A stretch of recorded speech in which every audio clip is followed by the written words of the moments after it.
The Newsday continues here on One News Now. I am Mon Gualvez. North Korea has decided to take unquote important war deterrence measures a day before South Korea and the US begin a major military exercise. Korean Central News Agency said the decision was made at a meeting of the ruling party's military commission presided over by leader Kim Jong-un. The news agency reported that the move is aimed at coping with the present situation in which the war provocations of Washington and Seoul are reaching the red line. The two countries are set to start their Freedom Shield drills on Monday, which is viewed by Pyongyang as rehearsals for an invasion. Here are other stories from around the world. Li Tiang, an ally of Chinese President Xi Jinping, has been confirmed as premier, cementing the latter's influence on the country's top leadership. Li secured nearly every vote from more than 2,900 delegates a day after Xi secured his third term as president.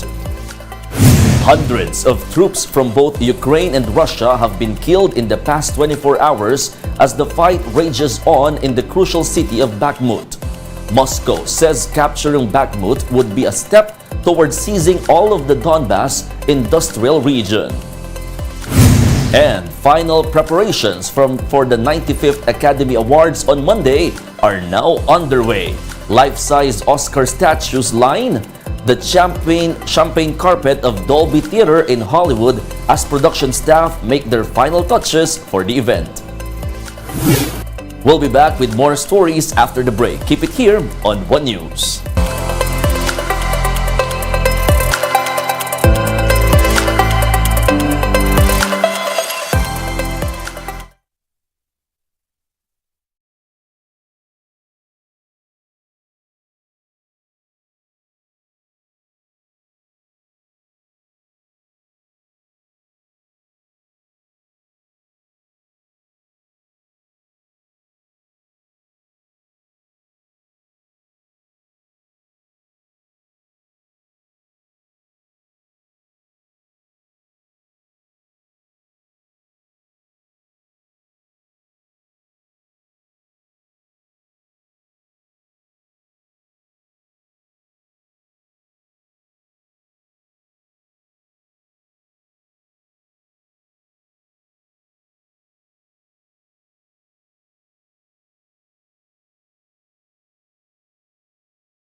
You're still watching One News Now. I am Mon Gualvez.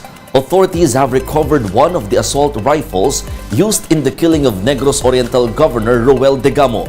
Justine Punsalang with the report. After the brazen killing of Negros Oriental Governor Roel Degamo and 8 other civilians, the government now wants tighter security in Negros Island.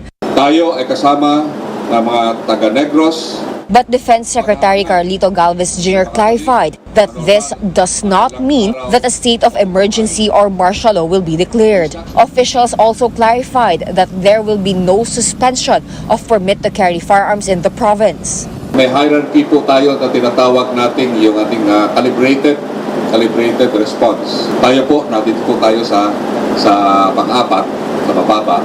Dahil nakita po natin na napakaganda ng ginawa ng ating Armed Forces of the Philippines at saka PNP na right after, mga 5 hours after the incident, ay nahuli po natin kagad yung tatlong mga suspect.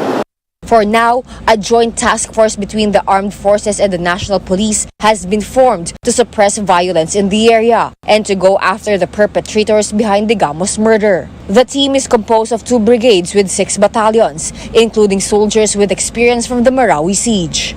And it's important that we deploy the forces kung saan sila most likely mag-iikot at magtatakbo. And we know that hindi lang naman itong 10 ang involved, no? There are also support elements na tumutulong sa kanilang pagtatago. Meanwhile, the PNP has confirmed that one of the rifles recovered in the hot pursuit operations was used to kill Degamo. Tests also showed that the late governor was shot 11 times with the assault rifle. Yung assault rifle mismo na ginamit po kay Governor Degamo is one of the recovered assault rifle po nung during the follow-up po. Confirm po yun based on the ballistics and cross-matching. Authorities are also investigating the security detail assigned to Degamo. Yung mga supposedly nagpo-provide po ng security kay Governor Degamo during the day of the incident ay hindi po nag-report for duty. So kasama po yan sa napag-usapan. For now, police are still pursuing several persons of interest involved in the ambush. For News 5, Justine Punsalang, we are One News. Let's now take a quick look at other stories we're watching.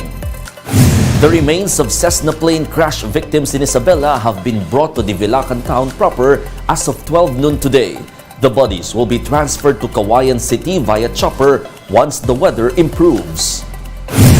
The Philippine Coast Guard is formally seeking help from the U.S. in cleaning the spreading oil spill in Oriental Mindoro. The oil's leak has already reached the island of Taytay, Palawan and Caluya, Antique.